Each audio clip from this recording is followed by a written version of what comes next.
Si nisi rrugtimi juaj si detektive private dhe pse zgjodhët të hetonit pikërisht tradhti? Atëherë do ndalojmë pak këtu, unë nuk hetoj vetëm tradhtit, pa çka që tash më njihen vetëm për këtë gjë. Detektivi privat operon në shumë fusha. Ka nisur shumë vite më përpara, unë kam mbaruar drejtësi. Ka qenë një pasion i hershëm, gjë që unë e kam vënë në punë. Kemi bërë një shkollë profesionale, tash me vitet e fundit jemi edhe në një shkollë, jam në përfundim të një shkolle 5 vjeçare në Barcelonë, në Spanjë, që në diplomohem tani, kështu që po përvetësohet akoma më shumë si profesion për te pasionit. Cili është ai moment emocional që keni hasur gjatë këtyre viteve, ose edhe i vështirë, le të themi? E kuptoj.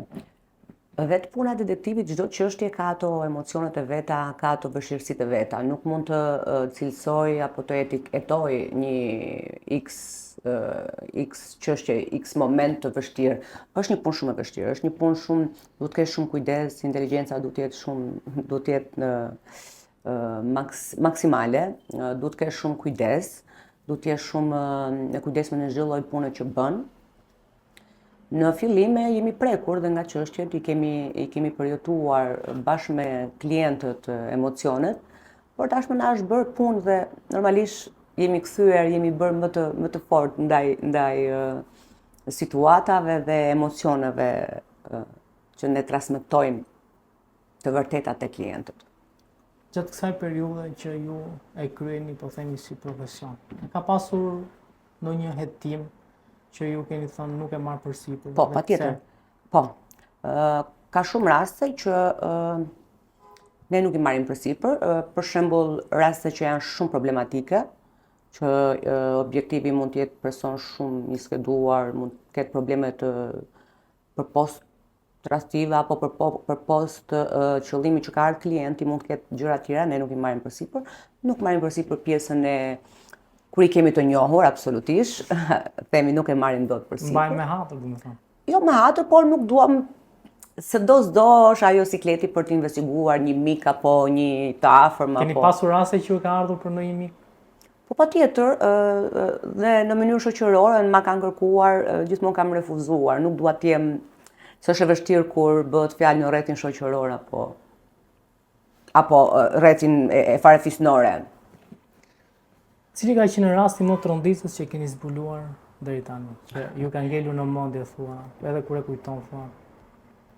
Të thash edhe më herët që kam shumë raste delikate, shumë raste që mund t'i kem pasur dhe mund të më kenë ngelur në mendje. Thash nuk tani për momenti kam aq shumë dosje dhe aq shumë investigime në gjithë këto vite punë sa që s'mund të them pikërisht një rast që ta bëj, të them po kjo ishte.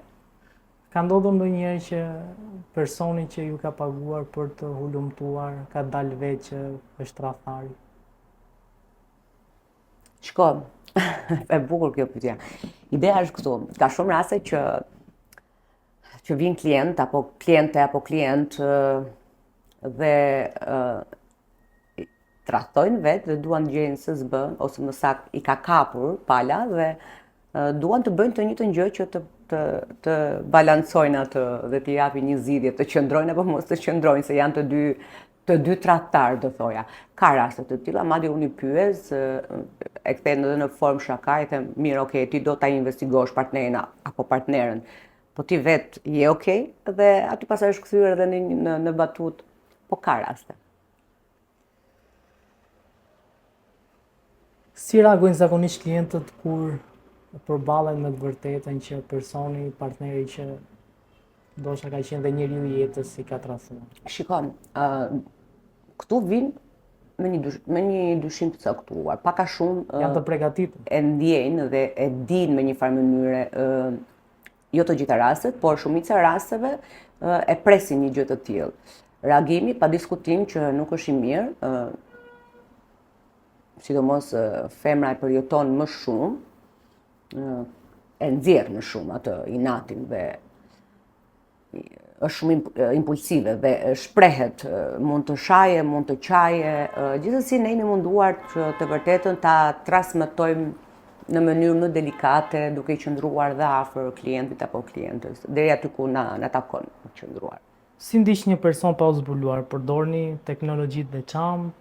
Pra, Tani ne pa zbuluar sekretin? sekretet e punës ne nuk do i nxjerrim. Kjo është sekreti i punës që ne duhet të investigojmë dhe s'duhet të na identifikojnë. Duhet të jesh çdo gjë në fshehtësi, duhet të jemi hije, me pak fjalë. Po ka pasur raste që edhe kemi dështuar, që edhe mund të jemi zbuluar. Në momentin që ne kemi kuptuar që diçka shkon, jemi tërhequr. Se jo çdo çështje shkon me sukses gjithmonë. Ka rast që edhe dështojmë. Sa kohë duhet mesatarisht për të zbuluar një tradhti? Varet nga çështja. Kush ka qenë rasti që ju ka marrë më shumë kohë dhe rasti që e ke zbuluar më shpejt? Shiko, këto çështjet e tradhtive zbulohen shpejt. Ka një afat kohor, 10 ditor, 2 javë, është okay, jemi brenda kuadrit që nëse dikush ka diçka absolutisht që zbulohet.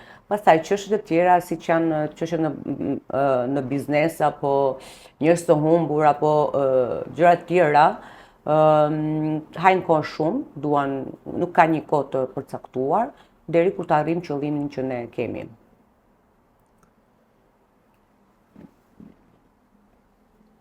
A ndjeni ndonjëherë si shkatruese marrëdhënieve apo si shpëtimtar? Si shkatruese marrëdhënie, absolutisht që jo. Ne kemi punë, ne bëjmë punë, ne nuk shkatrojmë. Ne thjesht zbulojmë një të vërtetë. Ne nuk jemi këtu për të shkatruar, absolutisht. Ne mundohemi edhe nëse zbulohen tradhtit, mundohemi me tonën që të falen apo se ka tradhti e tradhti, që ti kuptojmë. Ka çështje që janë të ndarë kur vinë tek unë dhe duan thjesht prova, ka çështje që vjen e papritur. Por paktën me zbulimet e mia dhe me duke i ndjekur dhe më pas, jo të gjithë, mos them jo të gjithë, po 70% e këtyre që më vinë dhe që e zbulojnë një tradhti, nuk është se shkojnë ndarje. Janë falur, janë ulur, janë biseduar, janë premtuar gjëra shumë dha dhe nuk kanë përfunduar në ndarje. A ka ndodhur që është zbuluar një tradhti nga ana juaj, janë vënë ndjenjë çifti, kanë folur, janë ribashkuar dhe përsëri ju keni zbuluar përsëri një tradhti të pa atij çifti? Po, ka raste që ka shumë kliente që më vinë her pas here, mbas 6 muajsh, mbas një viti, po për të njëjtin objektiv. Okej, kemi marrë përsipër pa diskutim, po deri në një pikë, jo të na vinë çdo muaj apo por deri në 3 herë kemi bërë një investigim të një objektivi, që do thotë me periudha kohë të caktuar. Cili është mashtrimi më dinak që ke zbuluar ndonjëherë? A është më i keq mashkulli apo femra në këtë lojë?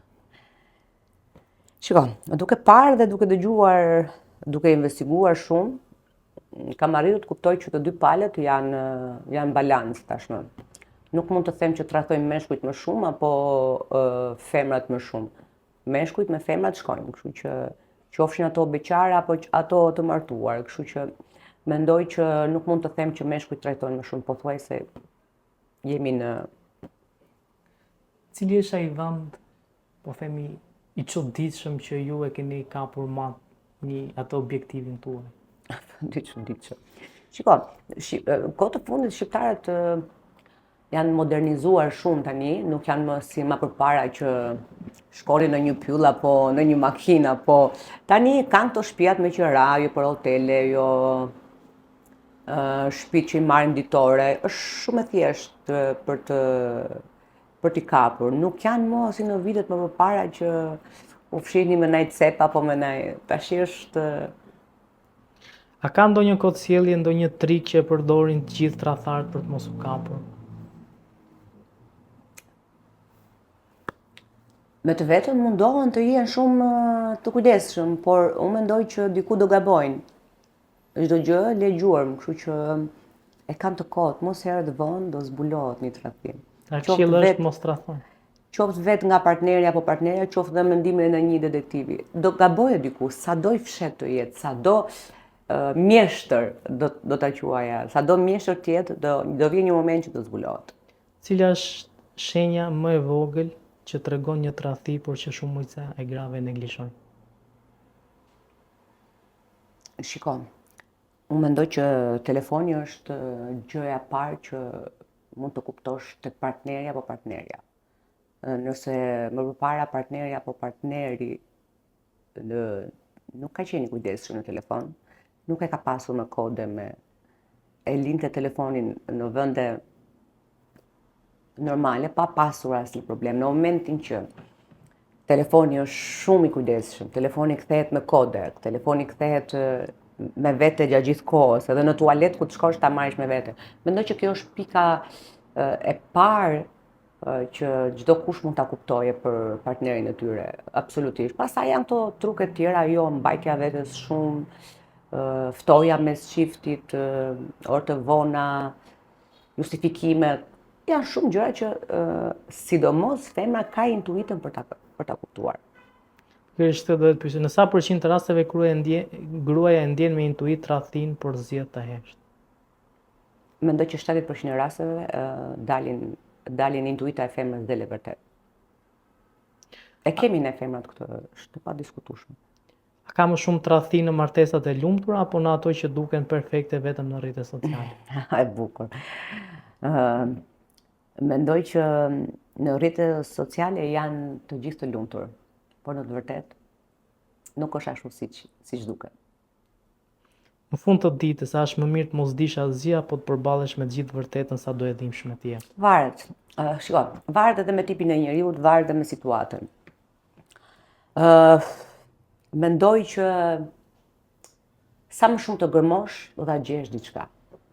Nganjëherë jap edhe këshilla, e them, rrini të qeta, mos gërmoni, nëse partneri ose partnerja ju respekton, nuk ju mungon asgjë, mos i futni bela vetes, sepse do gjendet diçka. Por kur shef që partneri ose partnerja zero përkushtim, ftoje, pothuajse familja është për çfarë, është më mirë ta dish të vërtet. Shumë faleminderit për intervistë. Faleminderit.